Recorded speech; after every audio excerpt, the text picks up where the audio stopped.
Welcome back. One final point before we go tonight. Happy Memo Day, the time of the year when the FBI sees their corrupt shadow and dives back into their hole for 6 weeks. Now, there is a lot of commentary floating around about the memo and its contents. Just so that you are fully informed about what we learned, here's what's in the actual memo. The infamous Trump dossier put together by former British spy Christopher Steele was, in fact, the justification used in order to obtain the original FISA court warrant to spy on Trump campaign official Carter Page. Then, the dossier was used as the reason to renew the FISA application to spy on Carter Page 3 additional times.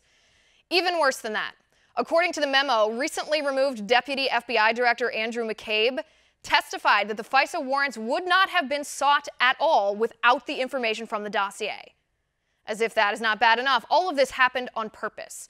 This dossier was used as the reason to spy on Trump advisor Carter Page because of lying and political corruption at the Department of Justice. According to the memo, top Department of Justice officials misrepresented the memo in their applications to the FISA court judge, just like Congressman Ted Yoho told this show last week. The fact that the dossier was an unverifiable load of salacious garbage put together as a political tool to try to take Trump down, the FISA court judge was not told about that part during the application process for the warrants on Carter Page. The lies that were told on the FISA application. Number one, the FISA judge was not told that Christopher Steele was a longtime FBI source paid over $160,000 by the DNC and Hillary Clinton's campaign to dig up derogatory ties on Trump and Russia. Number two, the application also didn't mention that Christopher Steele was paid by the FBI separately, but for the same information. Number three, the FBI had only barely begun to even try to corroborate the Steele dossier when it was used in the initial FISA application.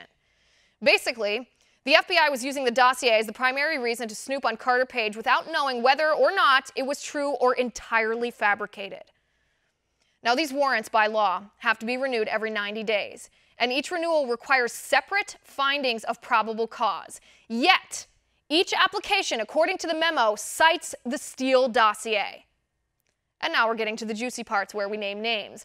Guess who signed off on these warrants? Former FBI Director James Comey signed 3 of the warrants. Former Deputy FBI Director Andrew McCabe signed 1. Former Acting Deputy Attorney General Sally Yates, Acting Deputy Attorney General Dana Buente, and Deputy Attorney General Rod Rosenstein each signed 1. According to the memo, Department of Justice official Bruce Orr was Christopher Steele's man inside the Department of Justice. Remember Bruce Orr? The Department of Justice official who was demoted after it was revealed that he hid meetings with Fusion GPS and Christopher Steele. Well, guess what those meetings were about? Christopher Steele told Bruce Orr that he was, and I quote, desperate that Donald Trump not get elected and was passionate about him not being president.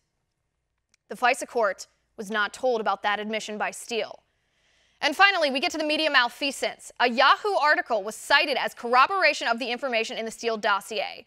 Now, this was an outright lie because that article written by Michael Isikoff was based on information leaked to Isikoff by Steele himself. And then, Christopher Steele lied to the FBI about his contact with the media, what he'd been leaking and to whom, in an effort to weaponize media outlets like Yahoo and Mother Jones and others to try to give the dossier credibility in the eyes of the public. When the FBI found out about that, they eventually fired him. So what does this mean? How do we end this? Is this the kind of corruption, political targeting, snooping, spying, and unjustified surveillance of American citizens by our own government that we the people will tolerate?